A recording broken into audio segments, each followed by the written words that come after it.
ஜெய்பீம். ஒரு மத்தியான சாப்பாட்டுக்கு பின்னாடி மிக முக்கியமான ஒரு பண்பாடு சார்ந்த ஒரு அமர்வு, ஒரு கலந்துரையாடலை நிகழ்த்துறதுல உண்மையிலே மகிழ்ச்சியாக இருக்குது.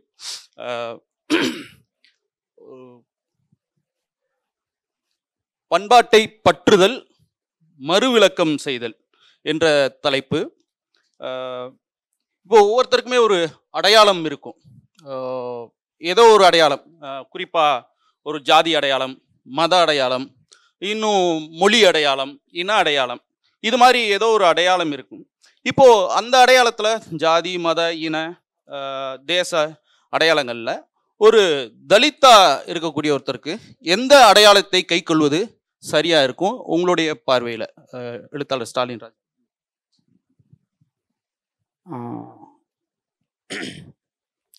இது எங்கிருந்து தொடங்குறதுன்னு தெரியல இந்த கேள்விக்கான பதில. ஆனால் இந்தியாவில் இருக்கக்கூடிய தீண்டப்படாத மக்களுக்கு என்று ஒரு அரசியல் சொல்லப்படுகிறது. ரெண்டு தரப்பில் சொல்லப்படுகிறது. ஒன்று, வெளியில் இருக்கிறவங்க சொல்கிறது அவங்கள நோக்கி, இதுதான் உங்களுக்கான வழி, நீங்கள் இப்படியெல்லாம் போகலாம் அப்படின்ட்டு. இன்னொன்று, அந்த மக்களே தங்களுடைய விடுதலையை பற்றி யோசித்து வந்திருக்கிற விஷயம் ஒன்று இருக்குது. அப்படி பார்க்கும்போது இன்னைக்கு ஒரு இந்திய அல்லது தமிழ் சமூகத்தில் நாம் இன்றைக்கு கொண்டிருக்கக்கூடிய சிந்தனைகள், அடையாளங்கள் பலவும் ஆதியிலிருந்து தோன்றியவை அல்ல, இயல்பானவையும் அல்ல. எல்லாமே காலப்போக்கில் உருவானதாகவும் காலப்போக்கில் மாறி வந்ததாகவும் இருக்கிறது. ரொம்ப அதிகம் சொல்ல வேண்டியதில்லை. ஒரு 100 வருடத்துக்குள்ளேயே நாம் நம்முடைய அரசியல் விஷயங்களை, நம்முடைய அடையாளங்களை வேற வேற மாதிரி நம்ம யோசிச்சு வந்திருக்கிறோம், மாற்றி வந்திருக்கிறோம். அப்படி பார்த்தா ஒரு ஒடுக்கப்பட்ட மக்கள் தங்களுக்கென்று ஒரு சுயமான பார்வையை உருவாக்கி இருப்பதை பார்க்கிறோம். குறிப்பா இந்த சமூகத்திலிருந்து உருவான முன்னோடிகள் பல விஷயத்தை பேசி பார்த்திருக்கிறார்கள், விவாதித்து பார்த்திருக்கிறார்கள். அந்த அனுபவத்தின் வழியாக அவங்க வெற்றி பெற்றிருக்கிறார்கள். சில நேரம் அவர்கள் தேங்கி நின்றிருக்கிறார்கள், சில நேரம் எதிர்த்தரப்போடு ஒரு இணக்கத்தையும் அவர்கள் கண்டிருக்கிறார்கள். பொதுவாக தலித் அரசியல் இயக்கம் என்று சொல்லுகிற போது அது 90களிலிருந்து ஆரம்பிக்கிற ஒரு வழக்கம் உண்டு. அரசியல் இயக்கமும் சரி, இலக்கியமும் சரி. ஆனால் உண்மை என்னன்னா, நம்ம ஏற்கனவே தொடர்ந்து பேசுறது தான், ஜாதி அமைப்பு எப்போது தோன்றி இருக்குமோ அப்போதிலிருந்தே அதற்கான எதிர்ப்பு ஏதோ ஒரு விதத்துல உருவாகி இருக்கணும். அது எப்படி உருவாகி செயலாற்றியது என்பது பற்றியான சான்றுகள் தான் நம்ம கிட்ட இல்லை. மற்றபடி அது எங்கோ ஒரு இடத்துல நிகழ்ந்து கொண்டே இருந்திருக்கிறது, நிகழ்ந்து வந்திருக்கிறது. இப்போ ஒரு 19ஆம் நூற்றாண்டிலும் 20ஆம் நூற்றாண்டிலும் இந்த பெரியவர்கள் என்ன யோசித்திருக்கிறார்கள், அதிலிருந்து நாம் இன்னைக்கு அது நமக்கு போதுமானதா இருக்கா, நாம் அதை எதையும் கையில் எடுத்துக்கொள்ள முடியுமா அப்படின்னு யோசிக்கும் போது நான் ரொம்ப மதிக்கிறது என்னன்னா, அந்த பெரியவர்கள் ரொம்ப சரியாவே யோசிச்சு இருக்காங்க அப்படிங்கிறதா. இப்ப நீங்க பாருங்க, இந்த சமூகத்தை எதன் பெயரால் ஒருங்கிணைப்பது அப்படின்னும் போது மதத்தின் பெயரால் ஒருங்கிணைப்பது அப்படின்னு ஒன்று இருக்கு, ஜாதியின் பெயரால் ஒருங்கிணைக்கிறதுன்னு ஒன்று இருக்கு, அப்புறம் மொழியின் பெயரால் ஒருங்கிணைக்கிறது இருக்கு. இன்னைக்கு தமிழ்நாட்டில் நடக்கக்கூடிய எல்லா ஆர்கியூமெண்ட்ஸுமே, எல்லா விவாதங்களுமே நாம ஒரு தமிழராக உணர வைப்பதற்கான முயற்சிகளாக இருக்கின்றன. எல்லா விவாதங்களுமே, எல்லா எழுத்துகளுமே, எல்லா கண்டுபிடிப்புகளுமே. அப்ப நம்மை தமிழராக உணர்கிற போது இந்த முரண்பாடுகள் தீர்ந்துவிடும் என்ற ஒரு நம்பிக்கை அங்கே முன்வைக்கப்படுகிறது. ஆனால் ஒரு ஒடுக்கப்பட்டவனுடைய அனுபவத்திலிருந்து பார்க்கிற போது அது அவ்வளவு பொருத்தமானது அல்ல. ஒரு குறைஞ்ச காலத்திற்கு அல்லது குறைஞ்ச தொலைவுக்கு இந்த மொழி அடையாளம் நம்ம முரண்பாட்டை கொஞ்சம் மங்க வைக்கிறதுக்கு உதவுகிறதே ஒழிய, அது இவங்க சொல்ற மாதிரி மொழி அடையாளத்தின் பெயரால நாம ஒருங்கிணைந்தால் இந்த சாத்தியத்தை, விடுதலையின் சாத்தியத்தை எட்டிவிடலாம் அப்படிங்கிறது காணல் நீர் தான். அப்போ ஒரு தேச அடையாளம், அதுவும் கிட்டத்தட்ட மொழி அடையாளம் தான். அல்லது திராவிடன் என்ற ஒரு இன அடையாளம். கிட்டத்தட்ட தமிழ் மொழியின் பெயரால இணையறதுல என்ன சிக்கல் இருக்கிறதோ அதே தான் திராவிடன் என்கிற இன அடையாளத்துல நாம சேரணுங்கிறதுலயும் இருக்கு. அப்ப இந்த தளத்துல நாம யோசிக்கும் போது இந்த ஒடுக்கப்பட்ட மக்களிடையே பணியாற்றிய பண்டிதர் அயோத்திதாசர், பாபா சாஹேப் அம்பேத்கர் ரெண்டு பேரும் வேற விதமான ஒரு டூலை நம்ம கிட்ட கொடுத்துட்டு போயிருக்கிறத நம்ம பார்க்கிறோம். அது என்னன்னா மதம் அப்படிங்கிற ஒன்று. அது பௌத்தம் என்பதாக அவர்கள் யோசித்திருக்கிறார்கள். மதம் அப்படிங்கிறதுமே நமக்கு என்ன பிரச்சனை வந்துருது அப்படின்னா, நம்ம ஒரு 19, 20ஆம் நூற்றாண்டுல மதம் என்றாலே அதை ரொம்ப நெகட்டிவா பார்க்கறதுக்கு ஒரு செக்குலர் ஆங்கிள் பார்க்க பழகிட்டதுனால, மதம் என்று சொன்னால் மதம், மூடநம்பிக்கை, அப்புறமா வரக்கூடிய சடங்குகள், ரொம்ப பழமைவாதம், இதெல்லாம் அதுல சேர்ந்துடுறதுனால இந்த மதம் என்கிற கண்ணோட்டத்தையே நாம எடுத்ததும் என்னவா பார்க்க ஆரம்பிச்சிடறோம் அப்படின்னு சொன்னா ரொம்ப எதிர்மறையா பார்க்க ஆரம்பிக்கிறோம். அது ஒரு விடுதலைக்கான கருவியா, ஒரு விடுதலை சொல்லாடலா அது இருக்க முடியும் அப்படின்னு நம்ம யோசிக்கிறதே கிடையாது. ஆனா இதற்கு விதிவிலக்காக இந்த பெரியவர்கள் மத அடையாளம் என்ற ஒன்றை அவர்கள் முன்வைத்திருக்கிறார்கள் அப்படிங்கிறது தான் ரொம்ப புதுசா இருக்கு. அப்போ ஒடுக்கப்பட்ட மக்களை ஒருங்கிணைப்பதற்கு, ஒரு இந்தியா முழுக்க சிதறி கிடக்கக்கூடிய அந்த மக்களை ஒருங்கிணைக்கக்கூடிய ஒன்றா பாபா சாஹேப் பௌத்தத்தை முன்வைக்கிறார். அப்போ அடுத்த கேள்வி வந்துடுச்சு, அப்போ பௌத்தம் என்பது என்ன? அப்போ மக்களை பொலிட்டிக்கலா ஆர்கனைஸ் பண்றது தான் அப்படின்றதா? இல்ல, பௌத்தம் என்பது ஒரு பண்பாடு.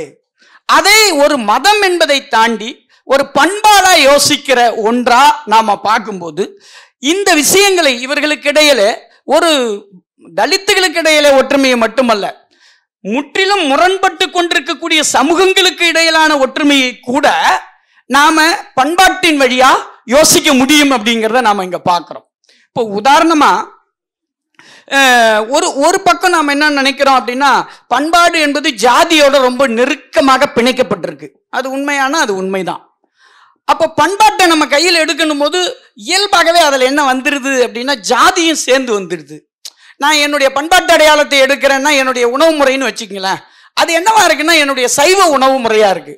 அது ஒரு குறிப்பிட்ட சமூகத்தின் உணவு முறை தான். அப்போ பண்பாட்டு அடையாளம்ங்கிறது ரொம்ப கவனமா பயன்படுத்த வேண்டிய ஒன்றாக மாறிவிடுகிறது. அப்ப நீங்க என்ன சார் பண்பாடுன்னு ஒண்ணு சொல்றீங்க, பௌத்த பண்பாடுன்னு என்ன அதுல ஒண்ணு இருக்கு அப்படின்னா, இன்னைக்கு தமிழ்ல ஒரு பெரிய ஒவ்வாமை என்னவா மாறி இருக்குன்னா, பௌத்தம் சொன்னாவே ஒரு ஒவ்வாமை உருவாகி இருக்கு. அப்புறம் அது அவங்க தான் பேசுவாங்க அப்படின்றது மாதிரி இருக்கு. அது அப்புறம் ஒரு மூட நம்பிக்கையோட, அதுவும் மதம் தானே அப்படிங்கிற ஒரு பார்வை. ஆனா அவங்க இந்துக்களாவே இருப்பாங்க, யாரு பேசுறவங்க, அவங்க குடும்பங்கள் இந்துக்களாக இருப்பார்கள். அவங்க குடும்பங்கள்ல கோயிலுக்கு போவாங்க. அந்த குடும்பங்களுக்கு ஒரு மாற்று பண்பாட்டை, ஒரு மாற்று நம்பிக்கையை அவர்களால் ஒருபோதும் உருவாக்கி தந்திருக்க முடியாது. அவங்க என்ன பண்ணுவாங்க, அவங்களோட கோயிலுக்கு போயிட்டு இவர் மட்டும் கோயிலுக்கு போகாம பொட்டு வச்சுக்காம வெளியே நின்றுட்டு குடும்பத்தினரை மட்டும் கோயிலுக்கு அனுமதிச்சுட்டு வந்துருவார். அப்ப இந்த சமூகத்துக்கு ஒரு பண்பாடு தேவைப்படுது. இந்த சமூகத்துக்கு நம்பிக்கைகளும் கதைகளும் சடங்குகளும் தேவைப்படுகிறது. அது மக்களுடைய கூட்டுணர்வை கட்டுவதில் அதுக்கு ஒரு முக்கியமான பங்கு இருக்கு. அப்ப நாம என்ன பண்ண வேண்டியிருக்கு அப்படின்னா, பண்பாட்டோட பிரச்சனையும் நாம பார்க்க வேண்டியிருக்கு. அதே வேளையில பண்பாட்டை ரீதியாக இவர்களை ஒருங்கிணைப்பது பற்றியான ஒரு சொல்லாடலை பற்றியாக நாம யோசிக்க வேண்டியிருக்கு. அப்போ ஒரு புது பண்பாட்டை நீங்க திடீர்னு கட்டமைக்க முடியாது.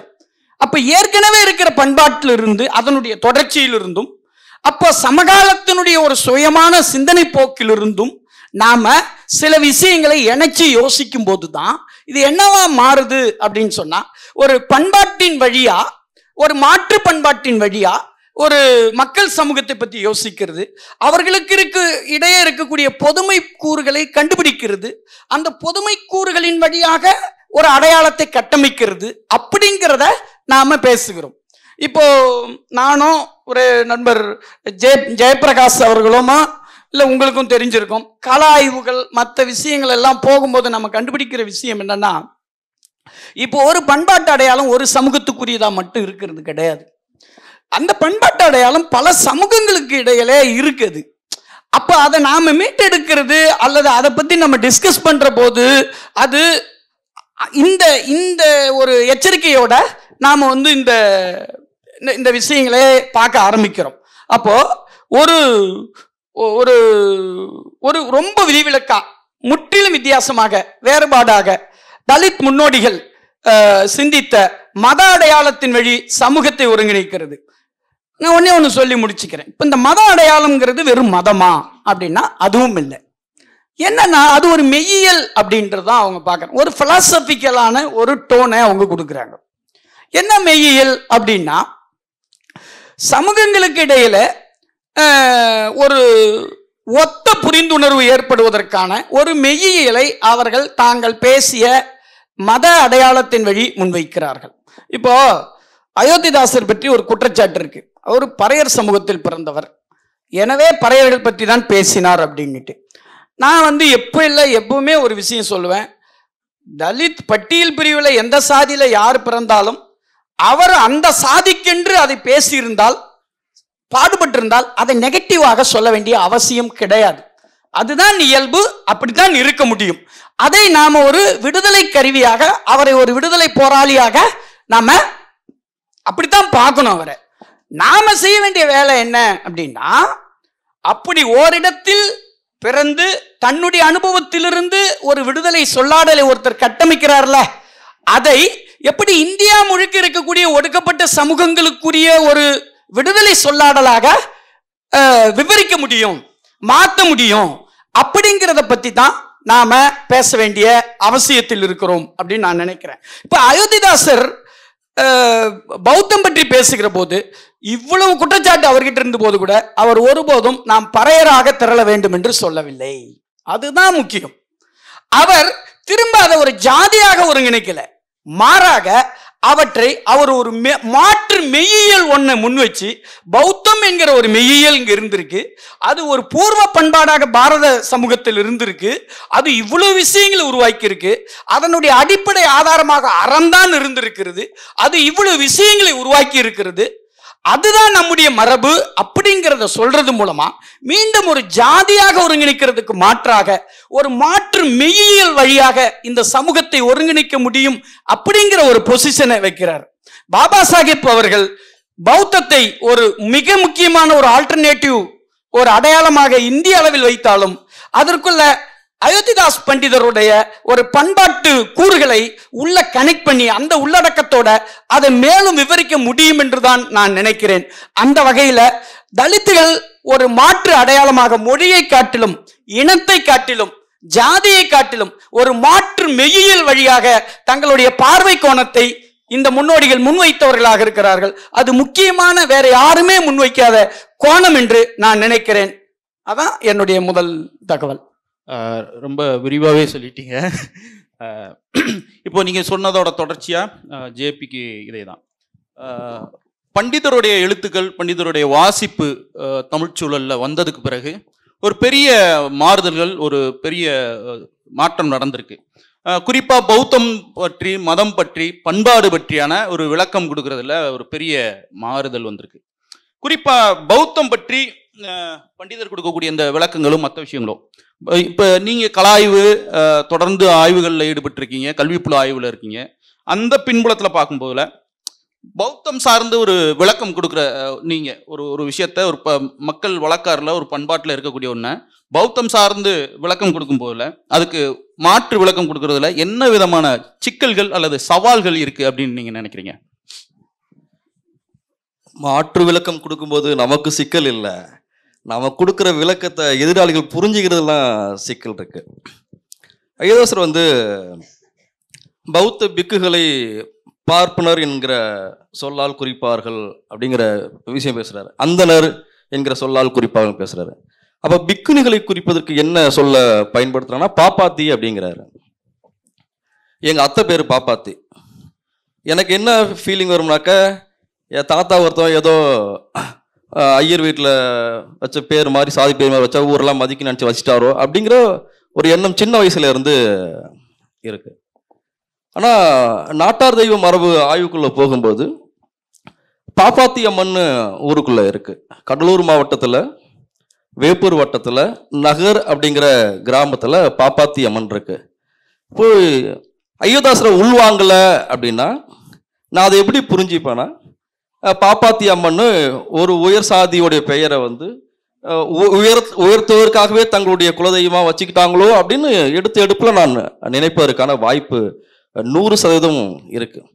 அயோத்தியாசரை வாசிச்ச பிறகுதான் இந்த நாட்டார் தெய்வத்துக்குள்ள அயோத்தியாசர் சொல்லுவது எவ்வளவு யதார்த்தமா அப்படியே தொடர்ச்சியா நீட்சியா இருக்கு அப்படின்னு நம்ம புரியுது. ஒரு விஷயத்த அயோத்தியாசர் சொல்லிட்டாலே அது எதிர்க்கிறேன். ஏன் எதிர்க்கிறேன்? அயோத்தியாசர் சொல்லியிருக்காரு, அதனால நான் எதிர்க்கிறேன். கருத்தை எதிர்ப்பதல்ல, அயோத்தியாசர் சொல்லியிருக்காரு அதனால நான் எதிர்க்கிறேன். எப்படியெல்லாம் அயோத்தியாசரை எதிர்க்கிறாங்கன்னா, அது அந்த சிக்கல் நமக்கு உண்மையிலே இல்லைதான். இப்போ ஒத்த பாப்பா ஊருக்குள்ள வரும்போது சாணி சட்டியை கரைச்சி தெளிப்பாங்க அப்படின்னு அயோத்தியாசர் சொல்றதுக்குல்ல, இது நமக்கு அப்போதைக்கு அயோத்தியாசர் எழுத்து படிக்கும்போது புது தகவல். அது 1920களிலேயே வேற ஒரு டெக்ஸ்ட்ல ஒரு சாதி நபர் தரப்புல இருந்து வருது. புதுக்கோட்டை பகுதியில் இருக்கக்கூடிய ஒரு கல்வெட்டு பதிவிலும் இருக்கு. அயோத்தியாசர் மட்டும் பேசியிருந்தா அவரு அவங்க சாதியை உயர்த்தி பேசுறாரு, அது அயோத்தியாசர் கட்டின கதை. அயோத்தியாசர் கொடுக்கக்கூடிய விளக்கம் எல்லாத்தையும் அது விளக்கமா பார்க்கல எதிராளிகள். அவரே ரூம் போட்டு யோசிச்ச மாதிரி ஒரு எண்ணத்துல அதை பேசுறது இருக்குல்ல.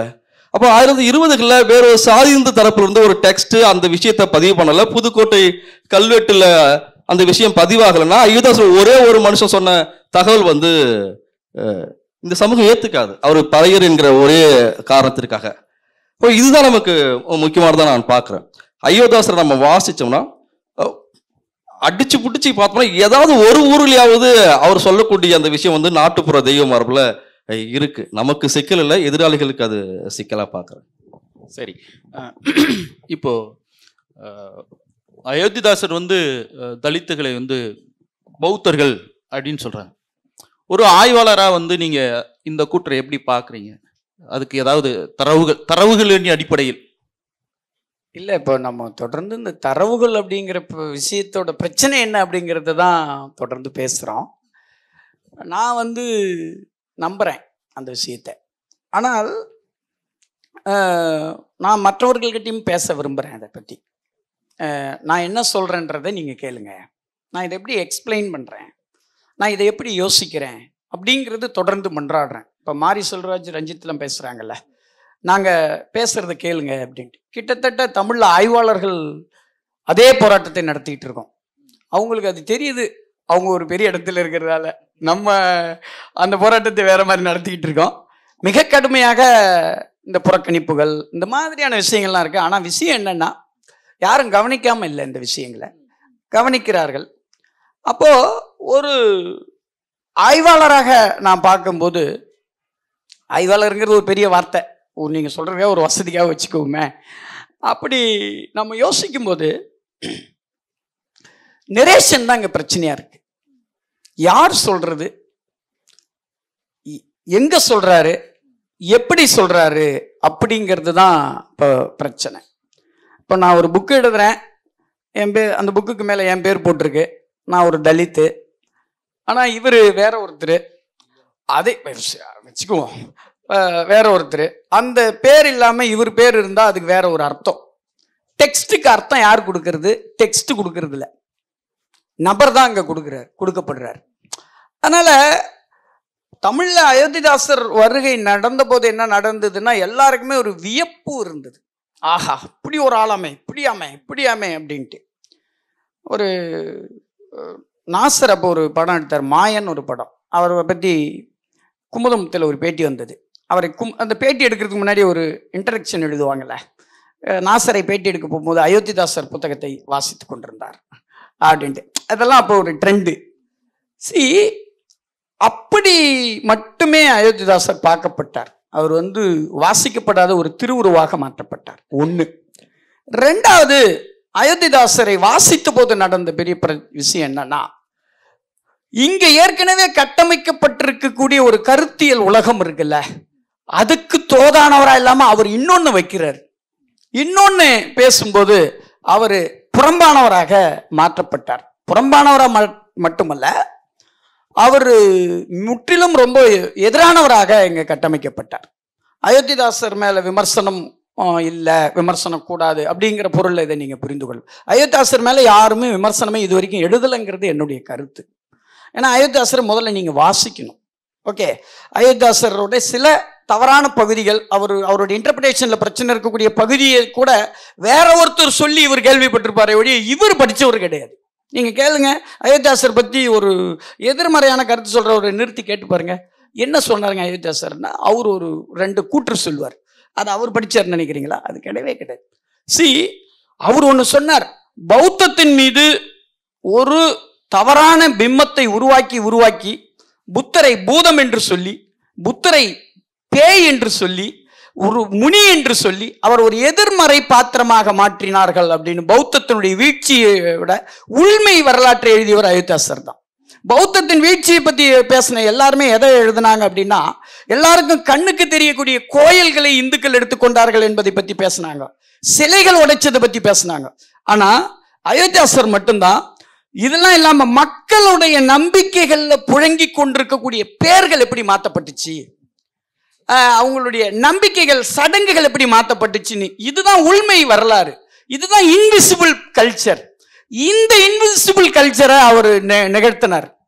அவரோட வாசிப்பு ஏன் இங்க பல பேருக்கு புரியறதில்லை அப்படின்னா, இவங்கெல்லாம் நவீன கல்வியில உருவாகி வந்தவங்க, நவீன ஆய்வு சட்டகத்தால் உருவாக்கப்பட்டவர்கள், நவீன அரசியல் சொல்லாடல்களால் உருவாக்கப்பட்டவர்கள்.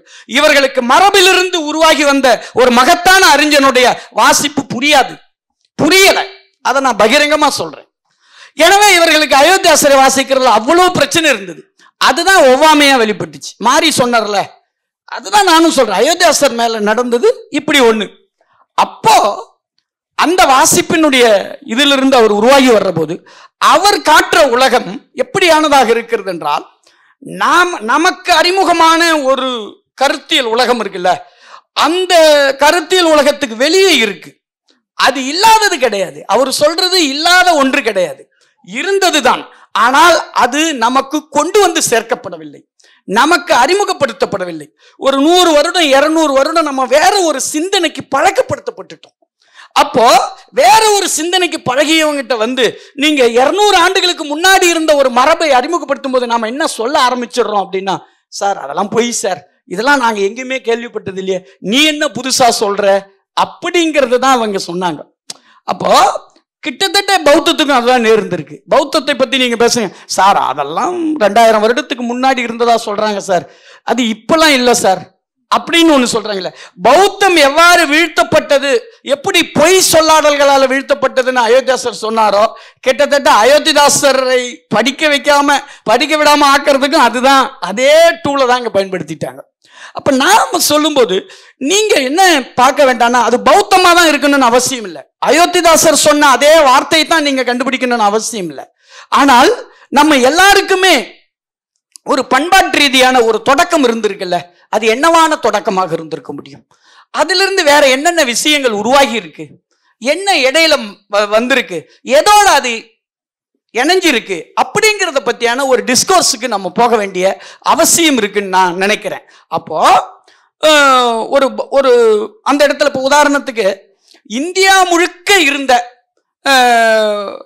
கல்ச்சுரல் வெவ்வேறு மக்கள் குழு இருந்தாங்க, அவங்களுக்குள்ள சில பொதுமை கூறு இருக்குல்ல, அதை பத்தி நம்ம ஏன் அந்த பொதுமை கூறு இருக்குன்னு நமக்கு தெரியல. அந்த இடத்த தான் அயோத்திதாசர் என்னன்றார், அதுக்கு அவர் ஒரு பேர் இட்டுக்கிறார், அதுக்கு பேர் பௌத்தம்னு சொல்றார். நீங்க வேற ஒரு பேர் கூட இடுங்க, ஆனா பொதுமை கூறு இல்லைன்னு நீங்க சொல்லாதீங்க. அந்த பொதுமை கூறுகளுக்குடைய அடிநாதமாக என்ன இருந்ததுன்றதை பத்தி நீங்க கவனிங்கன்னு நான் கேட்டுக்கிறேன். அப்போ அவர் அதுக்கு ஒரு பௌத்தம் என்று பெயர் எடுக்கிறார், பூர்வ பௌத்தம் என்று ஒரு பெயர் எடுக்கிறார். இன்னொருத்தர் ஆசிவகம்னு பெயரிடலாம், இன்னொருத்தர் இன்னொரு பெயரிடலாம். ஆனால் இது எல்லாமே ஏதோ ஒரு விதத்துல ஒரு மெய்யியலோட தொடர்பு கொண்டிருந்த, மெய்யியல் தான் இவங்களை ஆர்கனைஸ் பண்ணுது, தத்துவம் தான் இவர்களை ஒருங்கிணைக்கிறது, மொழி ஒருங்கிணைப்பது. இப்போ ஓசூர்ல வாழறவருக்கும் பெங்களூர்ல வாழறவருக்கும் கரெக்டா அந்த இடத்துல ஒரு கர்நாடக எல்லை தொடங்குது, அந்த பக்கத்தில் இருக்கிற வேற கல்ச்சர், இந்த பக்கத்தில் இருக்கிற வேற கல்ச்சர்னு வந்துட்டா அப்படிலாம் கிடையாது. மொழி அடிப்படையில் ஒரு கலாச்சாரம் எப்போதும் அமைவதில்லை. தமிழர் சிந்தனை, தமிழ் சிந்தனை நம்ம ஒண்ணு சொல்றோம்ல, அப்படி ஒண்ணு கிடையாது. ஏன்னா தமிழ் சமூகத்துக்குள்ள பல்வேறு விதமான சிந்தனைகள் இருக்கு. இப்ப நான் ஒரு மார்க்சிஸ்டா இருக்கேன், இவர் ஒரு காந்தியவாதியா இருக்கார், நீங்க ஒரு பெரியாரிஸ்டா இருக்கீங்க, 3 பேருமே தமிழர். இது எப்படி தமிழர் சிந்தனைன்னு சொல்லுவீங்க? என்னுடைய சிந்தனையை தமிழா உருவாக்கிச்சு? கிடையவே கிடையாது. என்னுடைய சிந்தனையை உருவாக்கியது நான் உள்வாங்கிக்கிட்ட பிலாசபி தான் உருவாக்கிச்சு. இவர் உள்வாங்கிட்ட பிலாசபி தான் சொல்லிச்சு. அப்போ ஒரு சமூகம் சிந்திக்கிறது ஒரு மொழியின் கண்ணோட்டத்துல கிடையாது. அந்த மொழியில் வாழ்வதனால் நமக்கு சில விஷயங்கள் அதிலிருந்து உருவாகலாமே ஒழிய ஒரு சமூகத்தை ஒரு சிந்திக்க வைக்கிறது ஒரு மெய்யியல் தான். அந்த மெய்யியலுடைய ஒரு ஒரு புறத்தோற்றம் தான் மதம். எனவே மதமாக அது இருக்கிறத பத்தி எனக்கு பிரச்சனை இல்லை, அது பெட்டர்ன்னு தான் எனக்கு தோணுது. இதோட தொடர்ச்சியா இப்போ இந்து மதத்தில் இருக்கக்கூடிய கடவுள்களும் சடங்குகளும் எல்லாமே பௌத்தத்துல இருந்து தான் எடுத்துக்கிட்டாங்க அப்படின்னு அயோத்திதாசர் சொல்றாரு. அப்போ இத எப்படி பாக்குறீங்க? திரும்ப ஒரு முறை இல்லை, இந்து மத கடவுள்கள் இப்போ மாரியம்மன் நம்ம வந்து இந்து கடவுள் நம்ம சாமி கும்பிட்டுருக்கோம். இது மாதிரியான கடவுள்கள்லாம் பண்டிதர் சொல்றாருயா இதெல்லாம் பௌத்த கடவுள்கள் அப்படின்ட்டு. அதே மாதிரி இந்த சடங்குகள் செய்கிறதெல்லாம் வந்து ஒரு பௌத்தத்துல இருந்து செய்கிறாங்க அப்படின்றது. இப்போ கூழ் ஊத்துறது இது மாதிரியான விஷயங்கள்லாம் வந்து ஒரு பௌத்த சடங்குகள் அந்த மாதிரி சொல்றாங்க இல்லையா? இதை பூராமே பௌத்தத்திலிருந்து தான் இந்து மதம் உள்வாங்கி கொண்டது அந்த கடவுள்களை சடங்குகளை அப்படின்ற ஒரு விஷயத்த எப்படி பாக்குறீங்க? இல்ல இத எல்லாமே பௌத்தம் அப்படின்னு சொல்றத எப்படி பாக்குறீங்க?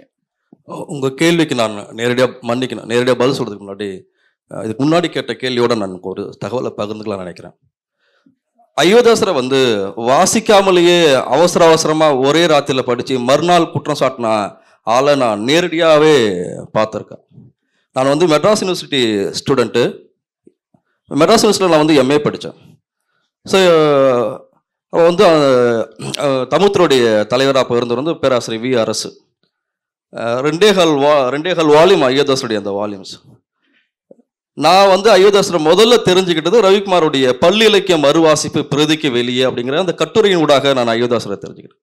பிறகு உடனடியாக 2007 ஸ்டாலின் அண்ணன் ஜெகநாதன் எல்லாம் எக்ஸாம் மையத்தில் அம்பேத்கர் அயோத்திதாசருக்கு இந்த 1 வருஷத்தோடைய 100ஆண்டு விழா நடத்தினப்போ அதை நான் தெரிஞ்சுக்க வாய்ப்பு. ஸோ அப்போ தொட்டு இதுவரையும் எனக்கு அவரை கம்ப்ளீட் பண்ண மாதிரி ஒரு ஃபீல் கிடையாது. முழுசாக முடிச்ச மாதிரி எனக்கு தெரியல. அண்ணன் வந்து இப்போ பண்டிதருடைய அவரை வந்து ஒரு தனி நபராக பார்க்காம அது ஒரு கோட்பாடாக பார்க்குற அளவுக்கு அதை வாசிக்கிறாரு. அதையே என்னால் இன்னொன்று கொஞ்சம் உள்வாங்கிறதுக்கு சிரமமாக இருக்கு. அயோத்திதாசருடைய புத்தகத்தை படிச்சுட்டு மறுநாள் வந்து அவர் பேசும்போது என்ன பேசுகிறாருன்னா, திருக்குறளை வந்து அவர் வந்து பௌத்த நூல்னு சொல்லிட்டாரு. நல்ல வேலை அவருக்கு சங்க இலக்கியம் கிடைக்கல. எனக்கு நல்ல வேலை நான் அயோத்திதாசரை கொஞ்சம் படிச்சுட்டாப்போ. அயோத்திதாசர் சங்க இலக்கியம் பற்றி பேசுகிறாரு. என்ன சொல்கிறாருன்னா, சங்க இலக்கிய கால புலவர்கள் தங்களுடைய பெயர்களுக்கு பின்னால் சாதியை போட்டுக்கொள்வதில்லை அப்படின்னு ஒரு பேசுகிறாரு. அது மட்டும் இல்லாமல் அந்த டைம் பீரியடில் வந்து அது காஸ்ட் சொசைட்டியை வலுவாக இல்லாத ஒரு சொசைட்டியாக அவர் நம்புறாருல. நான் ஒரு ஸ்டூடெண்ட்டுக்கே அயோத்திதாசர் ஒரு எம்ஏ ஸ்டூடெண்ட்டுக்கு பிடிபடும் போது ஏன் வந்து மெத்த படித்த பேராசிரியருக்கு அது பிடிபடலைங்கிற கேள்வி இருக்குல்ல. அப்போ ஒரு முன்கூட்டிய தீர்மானம் வந்து இருக்கு. அதுதான் வந்து சிக்கல். சாரி, அந்த கேள்வி கொஞ்சம் திரும்ப ஒரு முறை. பௌத்தம் இப்போ நான் வந்து எல்லாமே பௌத்தம் அப்படி இது நான் பார்க்கற அயோத்திதாசர் கொஞ்சம் உடன்படுறேன். எல்லாம்னா எல்லாம் இல்லை, பெருவாரியாக அப்படி நான் அதை பார்க்கறேன்.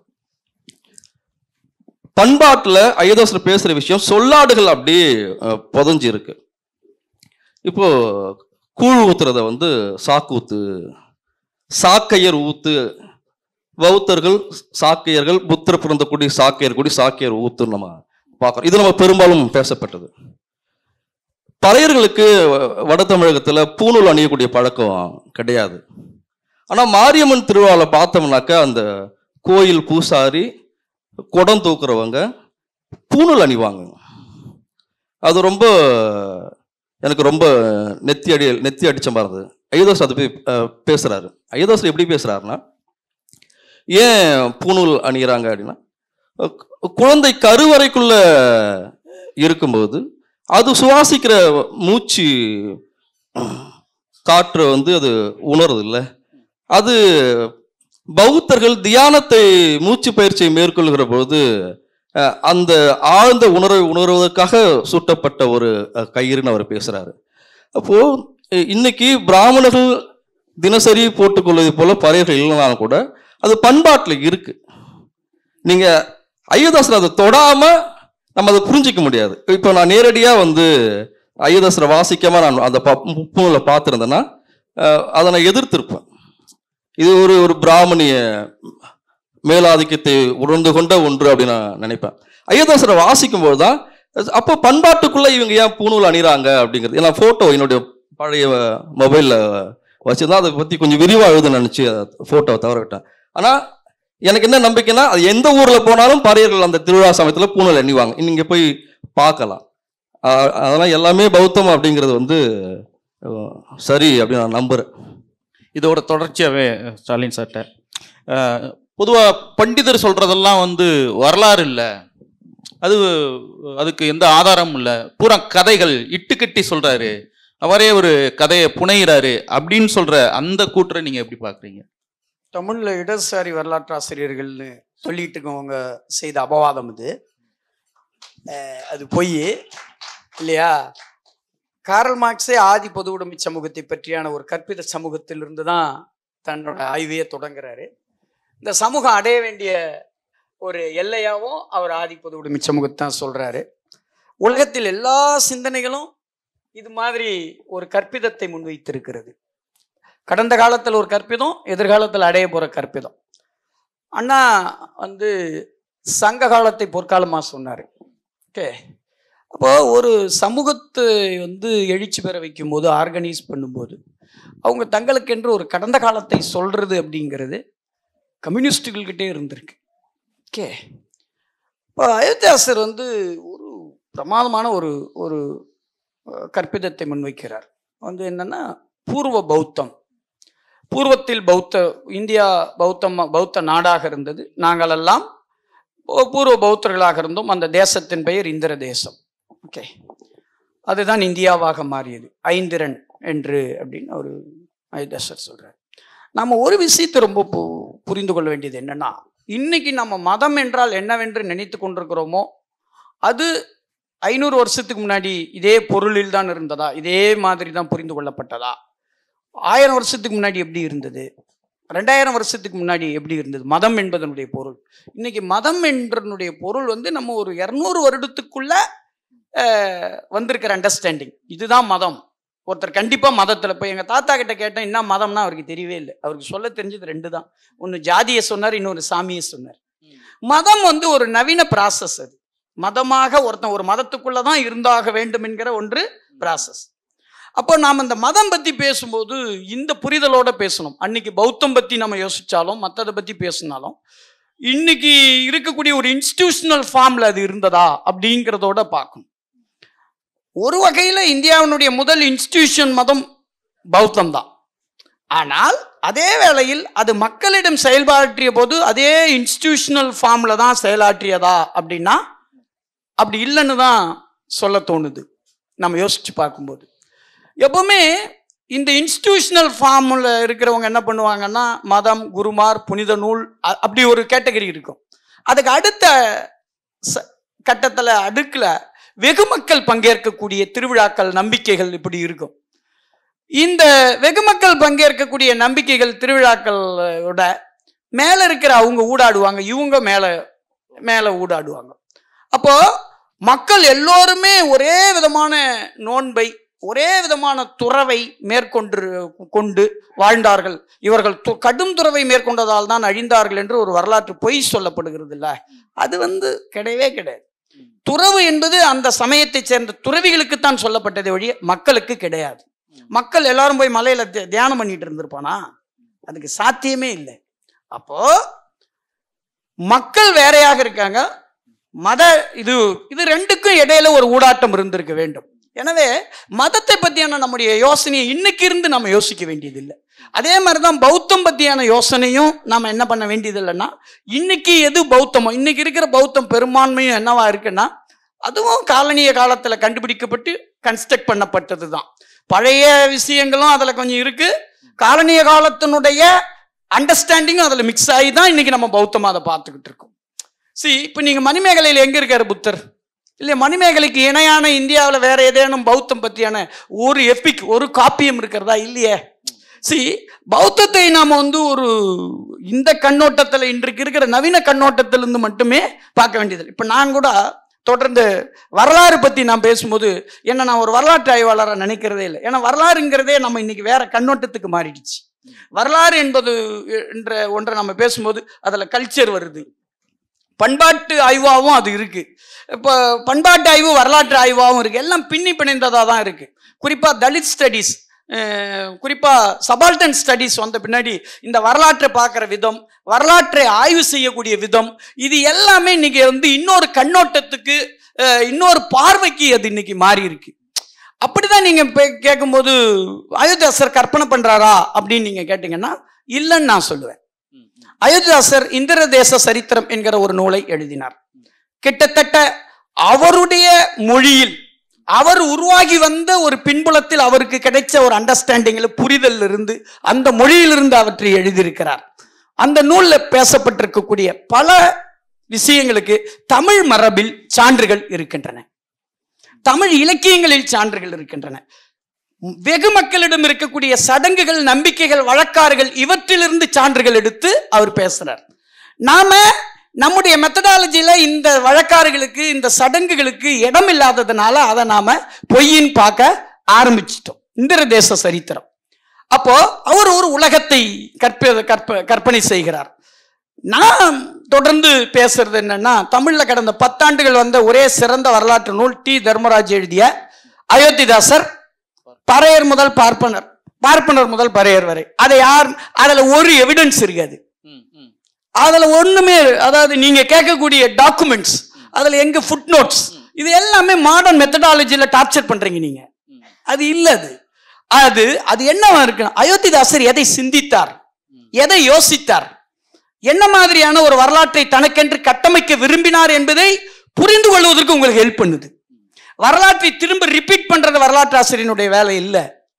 வரலாற்று ஆசிரியரின் வேலை ஒரு சமூகம் தன்னை பற்றி என்ன கற்பனை செய்தது, ஏன் அந்த கற்பனையை செய்தது என்பதை புரிந்து கொள்வதுதான் வரலாற்று ஆசிரியனின் வேலை. நான் ஏன் என்னுடைய காலத்தை பூர்வ பௌத்தத்தில் தேடினேன், அந்த பூர்வ பௌத்த காலம் ஏன் சாதி பேதமற்ற காலம் என்கிற ஒரு கற்பனையை நான் மாத்துறேன் அப்படிங்கிறது இருக்குல்ல. இது உண்மையா பொய்யா, இது வரலாற்றுக்கு போவீங்களா இல்ல, இதெல்லாம் நீங்க வச்சுக்கங்க. நான் என்ன சொல்றேன், நீங்க இந்த கேள்வி எங்கெல்லாம் கேட்பீங்க? உங்க வீட்டுல ஒரு நவராத்திரி கொண்டாடுறாங்களா, அதுக்கு ஒரு நம்பிக்கை வச்சிருக்காங்களா? அது நம்பிக்கைன்ற பேர்ல யாருக்கு, ஹிஸ்டரின்ற பேர்ல தான் ஜனங்க வச்சிருக்காங்க. நீங்க கொண்டாடக்கூடிய கார்த்திகை தீபத்துக்கு ஒரு நம்பிக்கை, கதையை சொல்றீங்களா, அது என்ன கதையாவா வச்சிருக்காங்க, ஹிஸ்டரியா தானே இருக்கு. அப்போ மக்கள் கதைகளால் தான், கதைகளைத்தான் வரலாறாக நம்பி அதன் வழியாக வாழறாங்க. இப்ப நான் வர்ற போது இது எல்லாத்தையும் புறக்கணிச்சுட்டு இந்த எல்லா சமூகத்தையும் ஆர்கனைஸ் பண்ணி ஒரு உலகத்தை நான் முன்வைக்கிறேன்.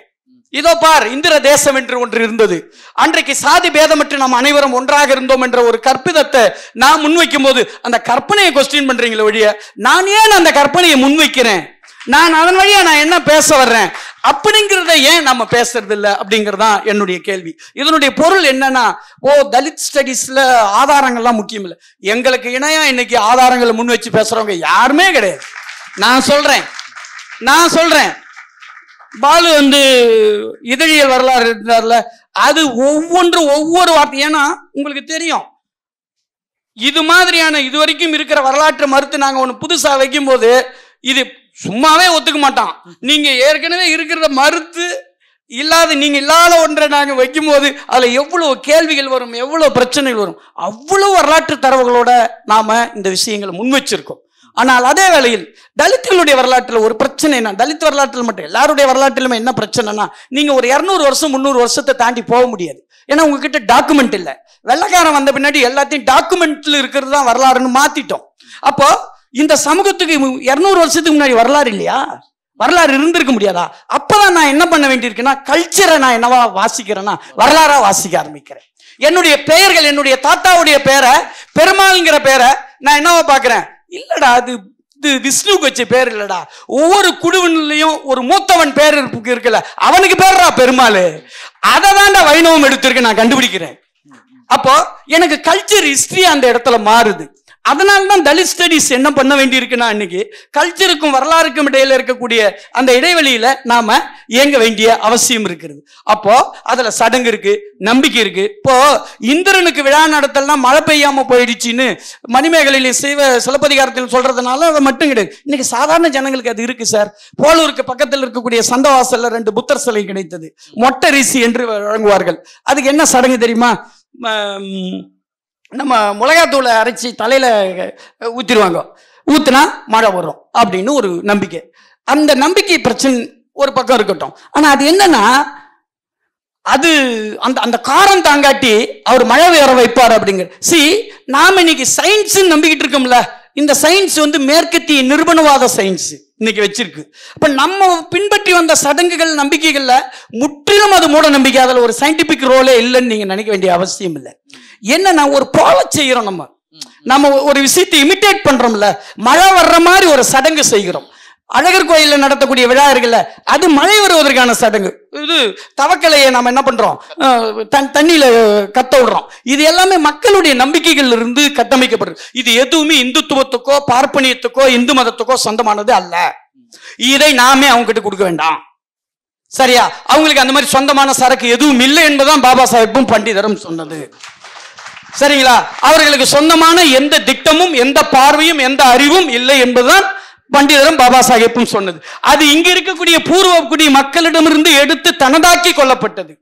ஆனா நவீன வரலாற்றுல நம்பி நாம என்ன பண்ணிட்டோம்னா, நமக்கு ஒண்ணுமே இல்லை போல, அவங்கிட்ட தான் அதெல்லாம் இருந்தது போல நம்மளே அவங்கிட்ட ஒப்படைச்சிட்டோம். அப்படித்தான் நம்ம இந்திரனை மீட்கிறோம். அதனால பண்டிதர் சொல்ற அந்த விஷயத்தை நான் அக்செப்ட் பண்றேன். சரி, இதோட தொடர்ச்சியில குறிப்பா நீங்க கள ஆய்வுகளுக்கு போறீங்க. அங்க ஒரு கிராம கோயில்ல ஒரு நாட்டார் தெய்வத்தை பாக்குறீங்க. அதுல ஒரு பௌத்தத்துக்கான ஒரு எச்சம் இருக்கு. ஆனா அது ஒரு சாதியோட குறிப்பிட்ட சமூகத்தோட ஒரு குலதெய்வமாவோ மத்ததாவோ இருக்கும் போல அது எப்படி ஒரு ஒரு பண்பாட்டை பத்தி பேசுறதுக்கோ அல்லது ஒரு சமூக விடுதலைக்கு இப்ப பேசக்கூடிய அது மாதிரியான ஒரு சமூக விடுதலைக்கோ இந்த தரவை நம்ம எப்படி கை கொள்றது? இப்போ நாட்டார் தெய்வ ஆய்வுகள் மேற்கொள்ளும் போது பௌத்தம் பத்தி நம்ம ஒன்று கனெக்ட் பண்ணோம்னாக்க, அது பறையர்கள் போன்ற ஒடுக்கப்பட்ட சாதிகள் இருக்கக்கூடிய நாட்டார் தெய்வத்தை பத்தி பேசி பௌத்தத்தோட கனெக்ட் பண்ணாதான் அது பௌத்தம் அப்படின்னு நம்பணும்னா, அது மீண்டும் ஏதோ ஒரு வகையில ஒரு சாதிய தன்மையோட அது பௌத்தத்தை சுருக்கக்கூடிய வேலையா நான் பார்க்கிறேன். இங்க எல்லாருக்கும் ஒரு பௌத்தத்துக்கான ஒரு தொடர்பு இருக்கு. வன்னியர்களை எங்க பகுதியில் வன்னியர்கள்லாம் சொல்ல மாட்டாங்க, பள்ளின்னு தான் சொல்லுவாங்க. பள்ளிங்கிறது ஒரு அப்பட்டமான ஒரு பௌத்த சொல்லாடல். அப்போ அந்த தெருவுக்குள்ள இருக்கக்கூடிய ஒரு அந்த நாட்டார் தெய்வம் பௌத்தத்தோட கனெக்ட் ஆகி இருக்கும் அப்படிங்கிறது என்னோட அசம்ஷன் சரியா தானே இருக்கும் இல்ல? அப்படி நீங்க அதை சுருக்கிட முடியாது. நம்ம அப்படி சுருக்குனாக்க என்னன்னாக்க 97% பிராமணர்கள், 3% மற்றவர்கள் என்கிற ஒரு கணக்கு நாமே 3% தான் அங்கன்னா 97% பௌத்தத்துக்கு இருக்கணும் அப்படிங்கிற ஒரு நம்பிக்கைக்கு நம்ம வரணும்னு நினைக்கிறேன். நன்றி. இதோட ஸ்டாலின் சட்ட குறிப்பா வரலாற்றை கற்பனை செய்தல் அப்படின்ற ஒரு விஷயம் இப்ப தொடர்ந்து பேசிட்டே இருக்காங்க. நீங்களும் பேசும்போதுல அதை ஒரு பண்டிதர் இப்படி ஒரு இதை கற்பனை செஞ்சு பார்க்குறாரு, ஒரு சாதி பேதமற்ற எல்லோரும் சேர்ந்து வாழக்கூடிய ஒரு விஷயம் அப்படின்னு. இப்போ ஒரு கல்விப்புல ஆய்வாளராக நீங்கள் இருக்கிறீங்க, தொடர்ந்து மாணவர்கள்ட்ட இது மாதிரியான ஒரு விஷயங்களை பேசும்போல வரலாற்றை கற்பனை செய்தல் அப்படின்றத நீங்கள் எப்படி சொல்லுவீங்க? நான் முன்னாடி சொன்ன கேள்வியோட ஒரு தொடர்ச்சியான பதிலாக தான் அது இருக்குன்னு நான் நினைக்கிறேன். நான் என்ன சொல்கிறேன்னா, ஒரு வரலாற்று ஆசிரியனுக்கு சில விஷயங்களை யோசித்து பார்க்குற வரலாற்றில் கிடைக்காத. நான் தான் சொல்கிறேனே, ஒரு 300 வருடத்துக்கு முன்னாடி நீங்கள் டாக்குமெண்ட் 300 இல்லை, ஒரு 100 வருடத்துக்கு முன்னாடியே நீங்கள் டாக்குமெண்ட்டில் நீங்கள் தேட முடியாது. இப்போ உதாரணமாக ரெட்டமலை சீனிவாசன் ஒரு 20 ஆண்டு காலம் பற்றி நமக்கு தெரியல. அதுக்கு முன்னாடி கொஞ்சம் தெரியுது, பின்னாடி தெரியுது. இப்போ இந்த 20 ஆண்டு காலத்தை நாம் என்ன பண்ணுறது? இதில் நாம் வேறு விதமாக தான் யோசிக்க வேண்டிய அவசியம் இருக்கும். அப்போ என்ன நடந்திருக்கலாம், அவர் அங்கே எப்படி ஏங்கி இருக்க முடியும் அப்போ ஒரு வரலாற்று ஆசிரியனுக்கு கற்பனை வேண்டும் என்பது பொய்யிட்டு நிற்பது இல்லை, கற்பனை கற்பிதம் என்பதனுடைய பொருள். அதை யோசிச்சு பார்க்கறது. பாபா சாஹிப் தீண்டப்படாதவர்கள் யார் அப்படிங்கிற புத்தகத்துக்கு ஒரு முன்னுரை எழுதியிருப்பார். ஒரு வரலாற்று ஆசிரியனுக்கு யூகத்தின் அவசியம் என்னங்கிறத பற்றி ரொம்ப பிரமாதமாக சொல்லியிருப்பார். அப்படி பார்க்கும்போது இந்த உலகத்தை, அவர்களுடைய பயணம், அவங்க என்ன செஞ்சிருப்பாங்க, எப்படி இயங்கியிருப்பாங்க அப்படிங்கிறத பற்றி சொல்லி பார்க்குறேன், பேசி பார்க்கக்கூடிய இடம் தேவைன்னு நான் நினைக்கிறேன். அந்த இடத்துல வரலாற்று ஆசிரியனோட ரோல் மட்டும் அங்கே பயன்படுறதில்ல. புனைவாசிரியர்களுக்கு பெரிய ரோல் இருக்கு.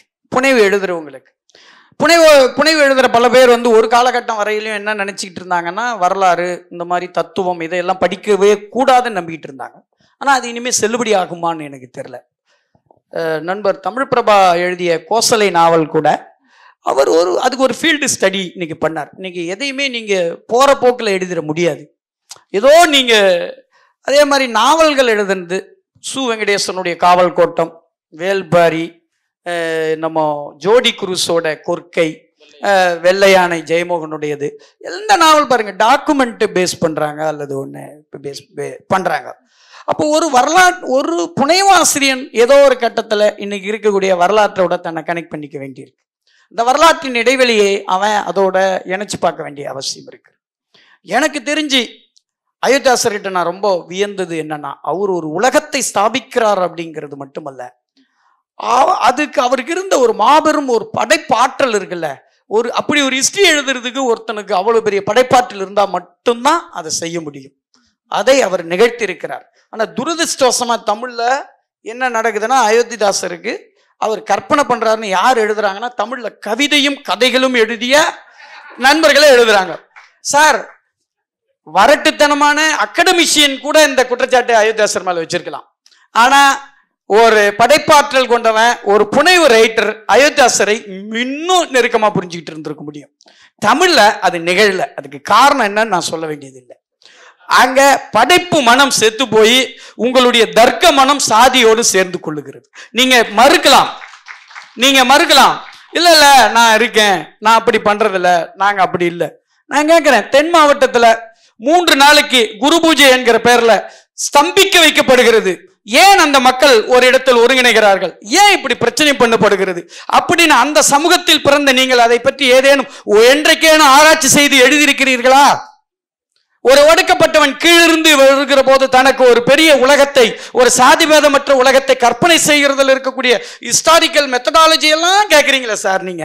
ஆனா நம்ம கண்ணுக்கு முன்னாடி ஒரு மக்கள் கூட்டமே ஒரு 3 நாள் 10 நாள் 8 நாள் அப்படிங்கிற பேரால ஏன் அந்த மக்கள் மேல எனக்கு கோபம் இல்லை. அந்த மக்களை ஒன்று திரட்டக்கூடிய உளவியல் என்ன? அந்த சாதி உளவியல் ஏன் இன்னும் செயல்பட்டு கொண்டிருக்கிறது? நவீன காலத்தில் அதனுடைய இடம் ஏன் இன்னும் உயிரோடு இருக்கு? அப்படிங்கிற கேள்வியை எழுப்ப தெரியாதவங்க தான், ஒரு யதார்த்தத்தை அவன் கண்ணுக்கு முன்னாடி எழுப்ப தெரியாதவன் தான் அவன் எங்க வர்றான்? அயோத்தியாசர் கற்பிதம் செய்தார் அப்படிங்கிற அந்த கற்பனைக்குள்ள வர்றான். அந்த கற்பனை எனக்கு தேவைப்படுகிறது. அந்த கற்பனை முக்கியமானதாக இருக்கிறது. அதிலிருந்து தான் நீங்க தமிழ்நாட்டில் இருக்கக்கூடிய எல்லா சாதிகளும், சடங்குகளும், நம்பிக்கைகளும், கோயில்களும் எல்லாவற்றையும் வச்சுதான் முன்னேறி இருக்கான். ஆனா அவன் அந்த முன்னேற்றத்துல எந்த இடத்துலையும் ஜாதியை மறுத்து நான் முன்னேறணும்னு சொல்லவே இல்லை. நாங்க சொல்றோம், நாங்க அதை மறுத்து நாங்க ஒரு கதையை வைக்கிறோம், ஒரு உலகத்தை வைக்கிறோம், ஒரு நம்பிக்கையை வைக்கிறோம். அதுல உங்களுக்கும் இடம் இருக்கிறது. நாம எல்லாரும் அதுல ஒன்னாதான் இருப்போம். ரொம்ப நன்றி. இந்த பண்பாடு பற்றி, மதம் பற்றி, குறிப்பாக பௌத்தம் பற்றி, இன்னும் சடங்குகள், மக்கள் மத்தியில் நிலவக்கூடிய நம்பிக்கைகள் பற்றி பேசுறதுக்கு இன்னும் நேரமும் காலமும் இருக்கும். தொடர்ந்து அந்த விஷயங்களை தான் நம்ம செஞ்சிட்டு இருக்கோம். இந்த அமர்வு இத்துடன் நிறைவு செய்கிறோம். நன்றி.